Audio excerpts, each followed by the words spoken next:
What's up, everybody? It's about 11:03 on this Wednesday, April 11th. Yeah, I didn't get a chance to do my late early monthly opinions, if you will, at the end of March or at the beginning of this month, due to the fact that if you listen to one of my videos where I talk about a channel update, well, I basically do a channel update. I kind of let you know that the reason last week I couldn't do it is my mom, who I live with, was off that week. And it's kind of ironic. She was off that week when here in Patterson you had the kids still in school, yet she's back at work this week and the kids here in Patterson are off. Go figure. But yeah, there was just a lot going on, so I'm sorry I didn't get a chance to do my opinions, but I'm going to do them right now. So, what is there to talk about that hasn't really been talked about or discussed? Well, we all know that if you're a subscriber to the Sonic Universe spin-off comic, you probably have received already issue 39. And if not, you probably, like myself, have read the summary. Now, I'm not going to give much away, but in my opinion, I think just by reading that summary, it kind of gives you an idea, a little bit of a hint exactly how a certain princess, if you will, is going to get restored. Apparently we got a hint that the power ring that got installed in her, the modified one, if you will, is kind of like her bloodline in her roboticized, weaponized state. In other words, without a power ring, she's an empty shell, if you will. So what happened? Well, apparently the modified power ring was drained of its power, and yet a certain,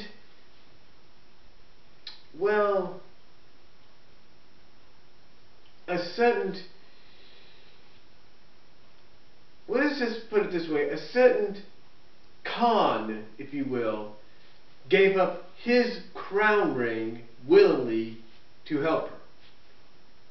So, what does this mean? Is this, now, I even said this in a few words at the Sega forums where this is posted. But is it me, or did we just kind of get a hint and a clue as to how, in a first step, kind of like a step-by-step thing, how she may be restored? I mean, why would you have the modified power ring, which would prevent free will from being obtained, replaced with a power ring that gives free will? We'll find out. I mean, apparently, if you look at the cover for 238, you probably think, well, it doesn't seem like that's going to happen. Like I said, slowly, step by step, kind of gives you an idea. But that's just my opinion. I think, in all honesty, that's exactly what looks like could happen.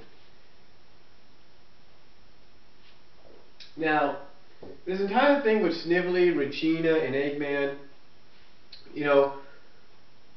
obviously the spoilers are out there that apparently Snively doesn't beat Eggman, and if he does, I don't know what he gets out of it. But it looks like, to me, from what I've read out of the summary, it looks like Eggman's going to have enemies possibly from all sides now. And it looks like perhaps conquering Storm is kind of like, hey, whoever gives me the most advantage and power kind of deal I'll work with. So, but it seems that conquering Storm's the first legionized leader that's like, hey, you can legionize me, but I will not allow you to legionize them. But it looks like they will be. We don't know. But in my opinion, though, I think we kind of got a hint and think that even though it looks like Eggman's on top, as we progress through the Universe comics, as well as in the main comic, we may start to see a little bit of Eggman finally, his whole situation start to slowly, very slowly, step by step fall apart. But will that happen? You see, that's the thing. We do not know if that's going to happen, but it may, just by reading that summary. Now, as you probably know, I haven't read all the issues. Yes, I have resubscribed. And yes, a lot of you may find it foolish that I don't read the issues. How many times do I have to come out and explain to you people that I am in the middle? Now you might say to yourself, well, Brian, you say you're in the middle. How can you be in the middle if you're against people? First of all, I'm not against Ian Flynn. Being in the middle doesn't necessarily mean you can't dislike something. Alright? It doesn't mean you can't judge something. Being in the middle is like, I'm just going to wait to give my overall assessment after everything's said and done. That's what being in the middle is. Doesn't mean you can't go out and criticize. You know, there's a situation going on right now with the Michael Bay Ninja Turtle deal. And everybody doesn't know exactly what's going on with that. There's some people that are, against what he's doing, and there are some people that are for it, and some people like me that are in the middle, like saying, hey, look, we're not going to give our estimation, we're not going to give our judgment, our total judgment until it's all said and done. So that's being in the middle. It's kind of like with the new Three Stooges movie. There are those that don't like it, there are those that do, and there are those in the middle that are like, I may not like the fact that they've got new people, they got different kind of people portraying the Stooges, or I don't like the fact it's doing this, but you know what? I'm not going to knock it until I see it. And that's basically, I'm not going to knock it or criticize it until I see it. And that's basically me.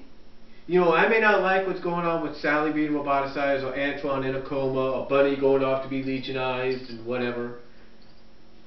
I may not be the only one that's like that, and there are others that feel the same way, but it doesn't mean you can't be in the middle and say, hey, look, I may not like what's going on now, but I'm not going to knock this story, I'm not going to knock this saga, or criticize it in total value, in total judgment, until everything's said and done. And if that means I got to wait till summer next year, or that means I got to wait 2 years from now, then so be it. And it's kind of ironic that I speak about 2 years from now. Now, if you watch my one of my two-part videos, I talk about the major Sonic reboot that's being discussed.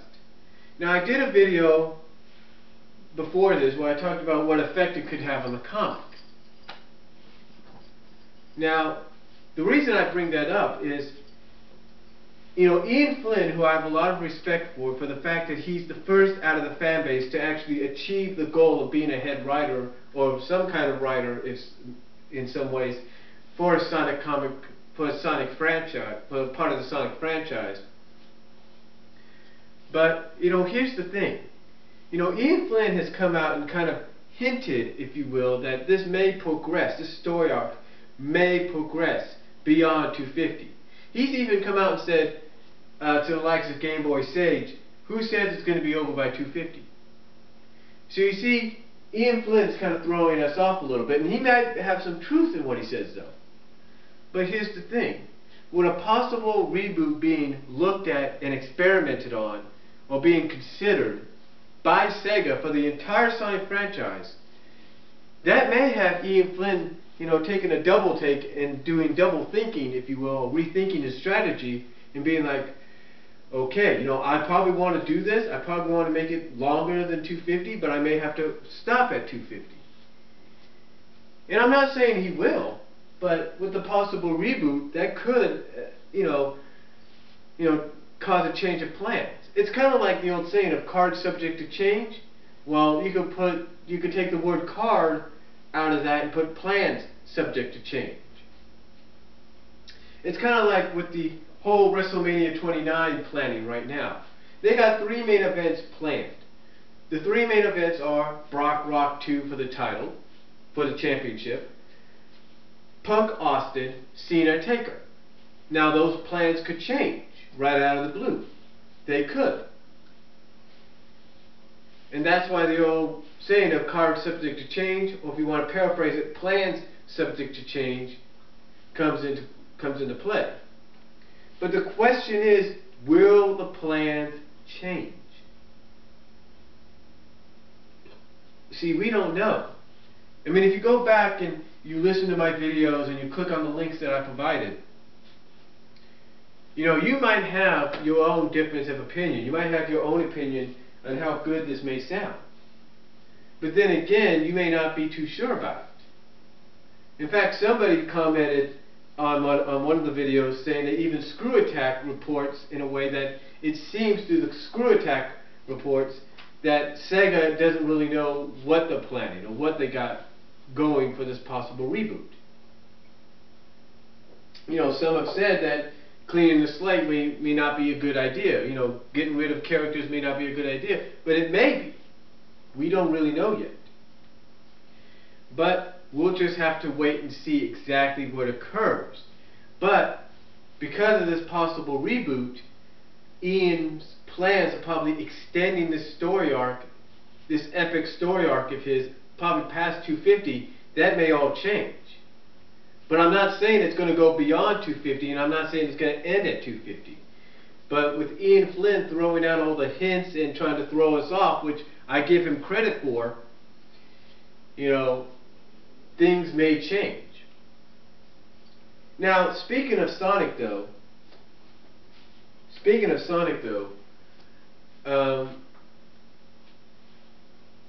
was a bit of a surprise, ladies and gentlemen. I'm pretty sure if you watch my channel, you've probably seen that I've uploaded something very rare. And believe it or not, I can thank the user God Hates Your Tears for this, and I'm sure Than01 can thank the user God Hates Your Tears as well. Because apparently they obtained footage filmed in 1993 at the 1993 CES, the 1993 CES convention. And what was the footage they got a hold of? Well, basically it was footage of the original introduction, the original intro for Sonic SatAM. Basically the intro that was supposed to be used for the pilot. You get what I'm saying? And it had the characters in the original SatAM designs. And I'm not talking Sally and her brown, you know, color, red hair. No, we're talking pink Sally, reddish brown hair, bunny rabbit, white muzzle, roller purple, tails different, but you had no Antoine. And what was unique about this is they say the ending of that intro was similar to Adventures. Now, everybody has said this is a tremendous find, a very rare find. But is it a rare find? Or is it not? We don't know. But it is to me. You know, some people, I mean, I'm sure the person that took that video footage is like, it wasn't a rare find.